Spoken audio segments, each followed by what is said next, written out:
Hi, this is Chuck with Trimix Comics and Pop Culture, and we're glad to see you here. So today I wanted to show some Golden Age books I got back from CGC a couple of months ago. I don't have a lot of Golden Age books in my collection, as I've mentioned to people before, but I've been trying to start preserving them and take care of them. And so this was a set of 10 I sent out to get taken care of. Now, I will tell you that these books were cleaned and pressed ahead of time, and I was very, very fortunate to have the excellent presser here in the Raleigh area take care of them. And of course, a lot of you all know him. His name is the Comics Presser, and he does a great job with books, and is someone who I highly, highly recommend you work with if you haven't already done so. He is on Instagram, regularly shows off the results of his work, which are fantastic. And he's someone who you should definitely take a call to. His wait times are not terribly long right now. They were much longer when I got these books pressed by him months and months and months and months ago. But today, they're not too bad. So again, we already talk about the comic book presser here. So just a great guy. So these are books I kind of pulled out of my collection either for sentimental reasons or to get preserved for possibly some resale. So we looked at books that I really liked and books that did not have a very high census count on the CGC census count. Of course, that's not always the greatest way to do things, but it seemed like a good idea at the time, and the results are kind of mixed here. Now, so let's start with them. So the first book I'm going to show is a PC book. So back in 2012 or 2013, a small Golden Age collection was found in this area. Now I live in the Raleigh, North Carolina area, and we're not known for new Golden Age collections. It's just not what we're known for. And this collection had a lot of really cool books in it. It was small, about 15, 20 books, but it just had some fantastic stuff. It had one book which really, really got my attention. It's this one here. Now, when I got it, it was all beat up. It was in really bad shape. It was a 3, maybe a 3.5 if you were generous. And the Comics Presser did a fantastic job in improving the condition of it. And so we have a Green Hornet 2 here at a 4.0 condition. Now, this is an awesome book. I love the Green Hornet. I'm bringing it a little closer for people to see here. He is one of my favorite pulp characters of all time, and this cover is just awesome. We get that really close-up look there with the mask. You got the eyes staring right at you.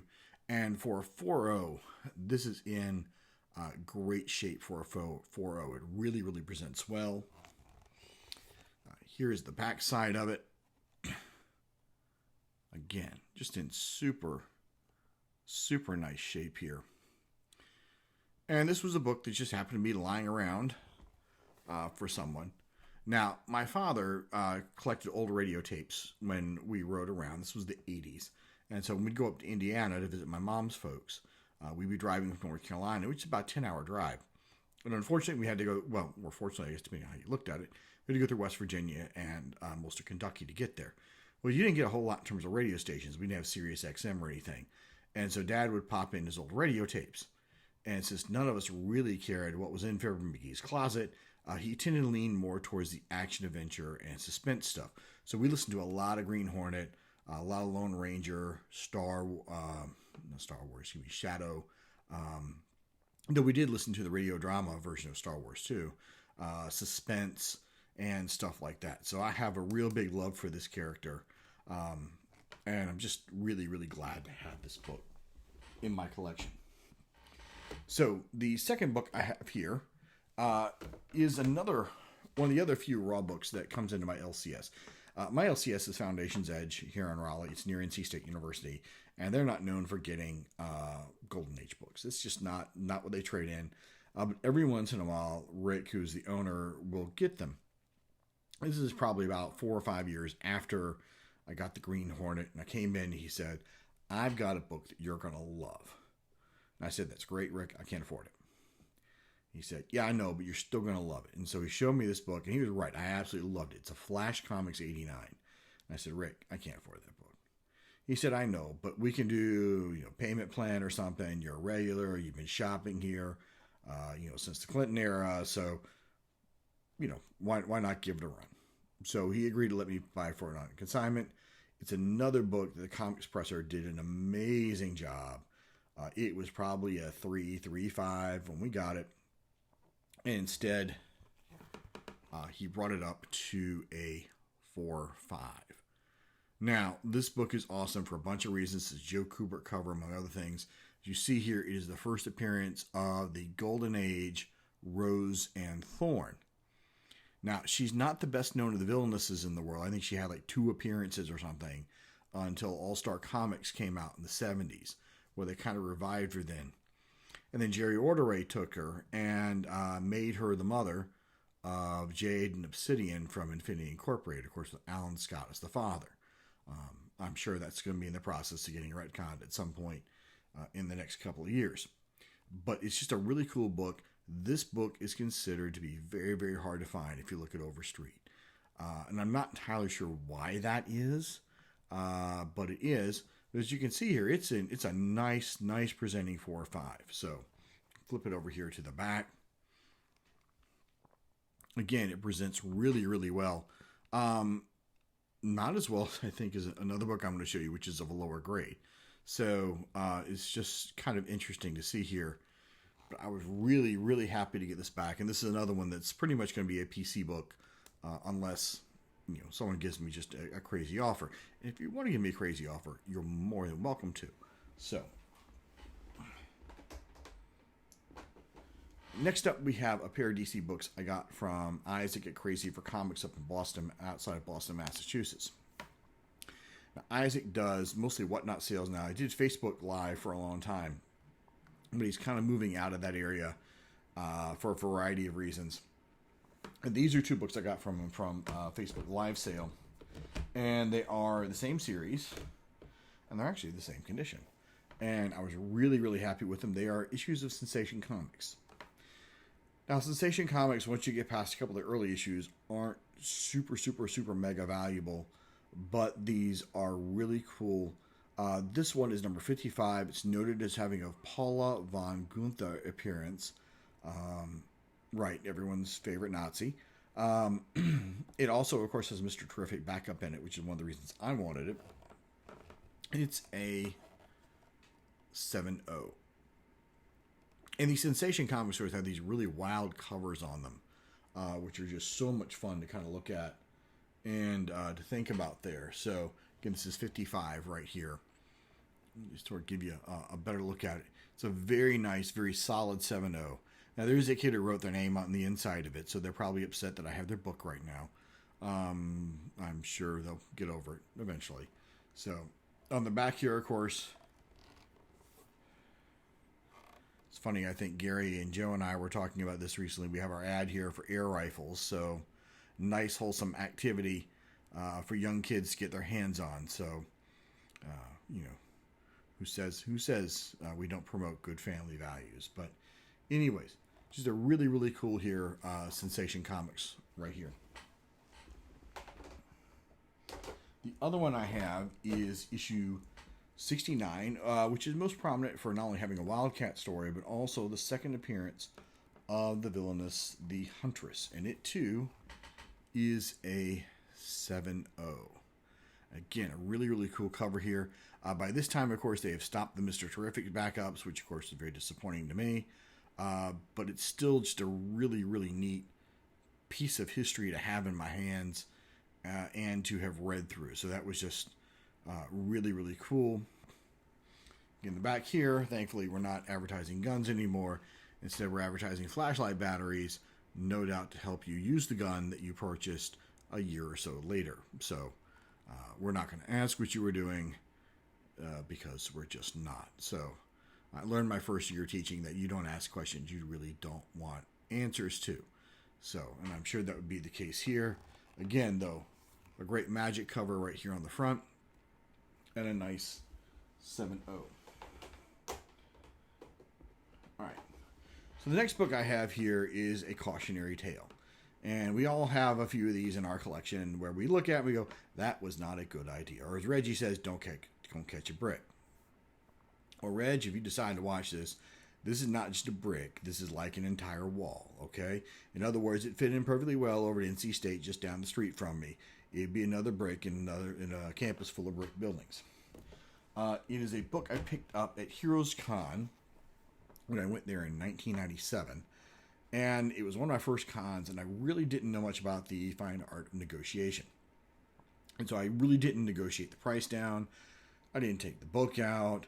There are probably lots of other things I didn't do right along with it. And the long and short of it is I way overspent for a book that was not super, super valuable. It was interesting, but not super, super valuable. And then over time, there is a split on the spine, which may or may not have been there initially, but has certainly gotten worse. And I think was made worse by the graders who may not have been too careful with it. And the long and short of it is this book is probably never, ever, ever going to quote unquote, make money. And that's just the way it is. And it is an interesting book. It's an Ellery Queen 4 from Superior Comics. So it's a Canadian book. Unfortunately, it is a 3.5. Now, it's a neat cover, though, and I will say the reason I bought it, again, going back to my father here, he was a big fan of mystery books and had all the Ellery Queen mystery books, and he watched the 1970s Ellery Queen show on TV, which I've gone back and watched, and it's fine, I guess, for what it was. Not a super great thing, but it was okay. This is not a bad book to read as far as these things go. Obviously, the spine split is an issue here. I guess the other reason they docked this book really, really hard. I thought a lot harder than it probably should have. There's also, I don't know if you can see it here or not. There's a chip down here. You've got some water damage. And then there's a tiny little bit missing here at the corner. I think a 3.5 is probably a little harsh on this book. Even re-looking at the grading notes like I did today, but it is what it is. It looks very nice, however. Again, the press did a great job on it, but it's what it is. You know, again, it's a book that sits in the collection to remind you, don't be stupid. And if you need evidence of being stupid, here we are right here. So, now that same con where I didn't know what I was doing, I also picked up an Atlas Kid Colt. And, you know, Kid Colt's one of those, I'm not really a big fan of Westerns. And, you know, the Western heroes, Marvels I find tend to be the more generic once you get past the Ghost Rider. But there is something about Kid Colt that I do like. And this was just a really nice book. It came back the exact same grade it was projected to be, which was comforting. And it's Kid Colt Outlaw 17. And they're really cool yellow cover. It's got Peter Tomlinson, I think, art, and a really, really nice, excuse me, yellow cover here. And it's a 6.0. And so, again, just a good, solid mid-grade book here. Again, it's an Atlas book. I love the perspective we have here, as though I'm with the group who are trying to track the kid down and holding him up there. So I think that's a really awesome perspective to give us there, and it's just a lot of fun. Also, of course, I have this back cover here with all, let's see if we can do it like this. There we go. All the wonderful prizes you could win as a kid if you just sent away your nickels and dimes. So some really, really cool stuff there. You know, honestly, I think the back covers on a lot of these Golden Age books are almost as entertaining as the front stuff. The story in here is fine. It's a Kid Colt story. I mean, okay, yeah. You know, but still, just kind of a fun book to have. We have an EC book coming up next. It's not a very big EC book, and it's one, quite frankly, that was a little disappointing coming back. It was sold to me as an 8 in an auction, and No, it's not, or at least according to CGC, it's not. Again, I will say that it's probably one of the nicer looking sixes I've ever seen, but that doesn't mean anything, of course. It does have the Reed Crandall cover on it, and interior art by, among other people, Reed Crandall. It's Piracy number 4, and it is a 6.0. And again, just a really cool book to have. It's a really neat cover. I love the red on it, how it stands out. And, it's a fun EC book. And again, EC books, we notice, I think, are starting to pick up some interest by people outside of the usual suspect. And as they're getting older and older and older, and this is a 1955 book. So it's not exactly a young pup anymore. And I think we're going to find that, again, as they get fewer and fewer out there, there will be some increase in desirabilities. We've seen things really pick up in the Golden Age market. The back cover for this, right. We're not kicking sand in anybody's face, but we may as well be, just to tell you how to be a real man. So, how to build yourself up and, the kind of body you want. So good old Charles Atlas there, It doesn't feel right picking up a set of old comics and not having at least one Charles Atlas ad. And so there we go. So again, Piracy number 4, right there. Now, I have been buying a lot of here, again, we're going to put this in context. I have probably about 20 or 30 of the Walt Disney comics and stories books in my collection. Most of the ones I tend to pick up are Carl Barks covers, and I try to pick them up pretty cheap raw, just because I'm trying to save money and stuff. And here's one I picked up, again, about 12, 13 years ago. I picked it up in an auction from a guy on eBay who had 4 or 5 of these up and didn't actually put a grade on them. And so people really weren't participating in it. And I don't think anybody really knew what they were either. This one, however, is particularly valuable. It's a Carl Barks cover and story. And it is the second Carl Barks Uncle Scrooge cover that he ever did. And it's the first appearance of a character by the name of Gyro Gearloose. It's Walt Disney's Comics and Stories 140. And it came back a 7.5. And a really cool golfing cover. I'll be quite honest, at the time, my son was really, really obsessed with golf.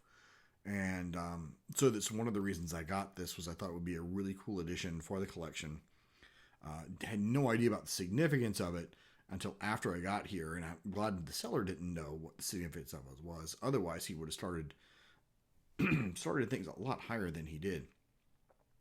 So it's just a really neat book. And of course, on the back here, you can tell the difference with the Gladstone books, with the Disney books. We're not trying to make you a better person or to sell you a lot of really cheap stories. We want you to subscribe and get more comics. And so to get more comics, you get a free Donald Duck book with each subscription to Walt Disney's Comics and Stories. And folks, if that's not an enticement, I don't know what is, especially if you got Barks doing the cover. If you got the good duck artist doing the cover, then, it's worth it, right? Then it would be worth it. So there you go. It was a nice little 4.5 by 6.5 book there. So Walt Disney's Comics and Stories. I've got a few more of these that when I send off my next batch of Golden Age books, whenever that is, that are going to go. They're not significantly important like this one, but they're all Barks cover. Well, most of them are Barks covers. One of them is not. And really want to get them protected and slabbed. These are books which you can still often find raw on eBay and fairly decent prices because people don't know what they are. So, all right. My last 2 are pre-code horror books, and I don't do a lot of pre-code horror as a rule. And I know this video is running long, so I'm going to try and keep the stories down to a minimum here. But occasionally, if I can grab one for a good deal, I will. And again, going back about 14 years or so, I think same auction I got the Piracy book. I also grabbed a Witch's Tales. And I grabbed it for very, very little. And there's a very, very tiny, tiny spine split at the bottom. And I'll be able to show it to you. as Witch's Tales 24. Again, the presser, I cannot say enough good things about him, did a fantastic job with this book. And it came back as a 7.0. We got this great body here coming out of the morgue. You can see right there is a little tiny little spine split. I think I got docked a lot more for that than I thought I would. It was very interesting reading the CGC boards on some of this stuff, and you know, I do wish the CGC graders would be more consistent about things. But that would go into a longer conversation I would have about CGC grading versus CBCS grading, which at least in my experience tends to be more consistent. Don't necessarily say I agree with it all the time, but at least it's more consistent. Again, got a nice back cover back here. You know, right. Talking about nylons and stuff. It's amazing. These ads are just awesome. So my media lit friends and my American studies friends would have a great time with this stuff. So again, so an Undertaker that even the dead fear. And I know 25 is one of the big ones in the series. But this is still a really, really cool book to have. We're seeing a lot more of these starting to show up at shows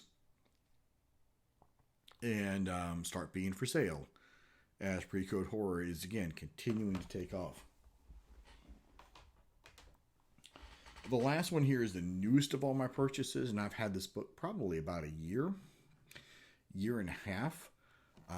A guy I know on Facebook was offering up a 7.5 of this, CBCS. It's like, well, that's a really cool cover. I like that cover. But I didn't want to pay that money for it. And so I looked for a raw copy from somebody that I could buy and maybe, you know, get a bump on it on my own. A group called 4Color Comics had this for sale raw. They had it listed as an 8.5. I bought it. I said to myself, you know, it's probably more of a 7.5, 8, but again, with a good press and clean, I think there's some amazing things that can be done with it. And lo and behold, a good press and clean took place. And so this is Thing 16 from Charlton Comics. It has an injury to eye panel, which is just really, really cool. So, you know, it's got Dick Ayer's art on the inside of it and some wonderful zombies on the front. Now, this is really cool. I like Charlton's are interesting to collect. I find any of them because, of course, the paper quality is, as we know, sketchy at best. I think Jerry's, Fawcett books are probably much better, much higher quality than these are. But this is just a really cool book. It's really, really sharp. You know, an 8.5 for a 1954 book is just absolutely amazing. I think it ties with the highest graded Golden Age book that I have in my collection right now. And so it's just a really, really awesome book. And again, we have an ad back here for whether or not you can make $50 as you please, raising money on the side. So if anybody needs $50, you too can raise money on the side, which is great. No, perhaps you could get another comic. Even though at the rate we're going right now, to get a book clean, pressed, and slabbed is probably about $50 or more. So, you know, that might let you take care of another nice book. So anyway, so these are the 10 books I was going to show. Let me know how you think I did. Again, some eclectic stuff, but I have an eclectic collection. And thank you again. If you haven't, give this a like. If you like what you saw here and the few other videos there are, please subscribe. There are more videos which will be showing up. And I'm just really glad to have you here. So take care. Thanks.